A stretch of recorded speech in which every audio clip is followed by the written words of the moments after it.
अल्लाहुम्मा सल्लि अला सय्यिदिना मुहम्मद व अला आलि सय्यिदिना मुहम्मद कमा सल्लैता अला इब्राहीम व अला आलि इब्राहीम इन्नका हमीदुम मजीद। अल्लाहुम्मा बारिक अला मुहम्मद व अला आलि मुहम्मद कमा बारकता अला इब्राहीम व अला आलि इब्राहीम इन्नका हमीदुम मजीद। अस्सलामु अलैकुम सामीन, नाज़रीन और तमाम व्यूवर्स। आज हम जिस बीमारी के बारे में बातचीत करेंगे वो है काली खांसी या वोपिंग कफ। ये क्या होती है, ये कैसे होती है, इसके होने की वजह क्या है और इसकी अलामात और इसकी शनाख्त और इसके होम्योपैथिक मेडिसिन कौन सी हैं, इसके बारे में डिस्कस करेंगे। और इसमें होम्योपैथिक का इलाज कैसे किया जाता है, इसके सब के बारे में आज डिस्कस करेंगे। सबसे पहले काली खांसी या वोपिंग कफ होती क्यों है।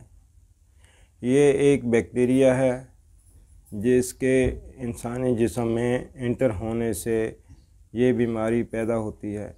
ये अम्ले तनफ़ुस, ये बैक्टीरिया अम्ले तनफ़ुस यानी रिस्पिरेटरी सिस्टम में दाखिल होकर ब्रोंकाई फर्स्ट, ब्रोंकाई सेकंड यानी प्राइमरी और सेकेंडरी और कैपिलरीज पर असरअंदाज होता है और इन्फेक्शन पैदा होता है, जिसकी वजह से खांसी पैदा होती है। और यह खांसी शदीद नौयत की होती है, शदीद शिद्दत के साथ आती है और बार बार होती है, ये दौरेदार होती है। एक दफ़ा शुरू होती है तो फिर इतनी लंबी होती है कि खांसते खांसते मरीज़ बिल्कुल बेहोश बेहाल और बेताकत सा हो जाता है। बाज़ का आखिर में उल्टी भी आ जाती है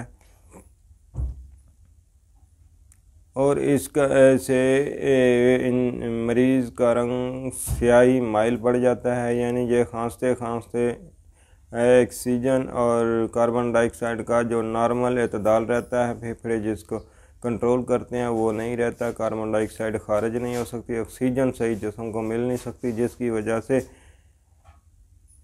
नीला सा रंग हो जाता है, ब्लैक स्याही मैल हो जाता है, जिसकी वजह से इसको काली खांसी कहा जाता है। ये काली खांसी अक्सरियत 80% से ज़्यादा बच्चों में होती है, बड़ों में भी बहुत कम होती है। ये कुछ अर्सा तक तो पहले बड़ों में होती नहीं थी, लेकिन अब बड़ों में भी आने लग गई है, क्योंकि ये बच्चों के क़ुव्वती मदाफ़ती निज़ाम कमज़ोर होता है। ये जरासीम बच्चों में दाखिल होकर उसके अम्ले तनफ़ुस को डैमेज करता है और खांसी होती है। और इसकी वजह से बाज़ टाइम मरीज़ या पेशेंट की डेथ भी हो जाती है, ये क्योंकि सांस को बंद करके रख देती है। इसमें बच्चों के गालों का रंग सुर्ख हो जाता है, इंसान जिस्म पे धब्बे पड़ जाते हैं नीले रंग के। ये खांसी की ही वजह से होता है और खांसते चले जाते हैं। इसके आगे देखते हैं, ये है कि ये खांसी शाम को ज़्यादा होती है, रात को बढ़ती है और सुबह को ज़्यादा होती है और दिन में अक्सर नहीं होती। इससे अक्सर का चक्कर भी आने लग जाते हैं। इसके लिए मेडिसिन जो इस्तेमाल होती हैं होम्योपैथिक की, ये 3 मेडिसिन हैं। इसको 30 ताकत में इस्तेमाल करेंगे। इसके 2 तरह से इस्तेमाल किया जाता है। एक 10 ml तीनों मेडिसिन को इकट्ठा करके फिर इनके 6 कतरे पानी में डालकर, आधे कप पानी में डालकर दिन में 3 मरतबा इस्तेमाल किया जा सकता है। यानी कि तीनों मेडिसिन को 10 ml इकट्ठा करके 30 ml का कम्बिनेशन बना लिया जाता है, एक मिक्सचर बना लिया जाता है, जिसके 6 कतरे सुबह, 6 दोपहर को, 6 शाम को इस्तेमाल कर लिए जाते हैं आधे कप पानी में डाल के। या फिर 2 कतरे ज़बान पे डाल के भी आप तीनों मेडिसिन के इस्तेमाल कर सकते हैं। या फिर 2 कतरे, 3 कतरे आधे कप पानी में डालकर अच्छी तरह हिलाकर इस्तेमाल कर सकते हैं। आइए ये अब होम्योपैथिक मेडिसिन देखते हैं कि ये कौन सी हैं। इनमें सबसे पहली मेडिसिन है डोसरा। डोसरा एक ऐसी मेडिसिन है जो अमले तनफ़ुस पे डायरेक्ट अमल दखल है और ये काली खांसी के जरासीम बैक्टीरिया जो टोसिस होता है उसको अटैक करके मारती है, क़ुव्वत निज़ाम को बहाल करती है। इससे आगे है कुप्रीमेट। कुप्रीमेट खांसी की ही एक बहुत ज़बरदस्त दवाई है, बहुत बड़ी दवाई है। जब खांसी का जिक्र होगा होम्योपैथिक में तो कुप्रीमेट को लाजमी मद्देनज़र रखा जाएगा और इसको इस्तेमाल करते हैं। नंबर 3 एपिकाक। इसको भी 30 ताकत में इस्तेमाल करेंगे, यानी 30 ताकत में इस्तेमाल करेंगे। इन तमाम अद्वियात को किसी भी होम्योपैथिक मेडिसिन स्टोर से आप ले सकते हैं और इस्तेमाल कर सकते हैं। एक दूसरा नंबर 2 कुप्रीमेट, नंबर 3 एपिकाक। ये मेडिसिन 30 ताकत में फिर बताते हैं कि लेनी है और इनको इस्तेमाल करना है।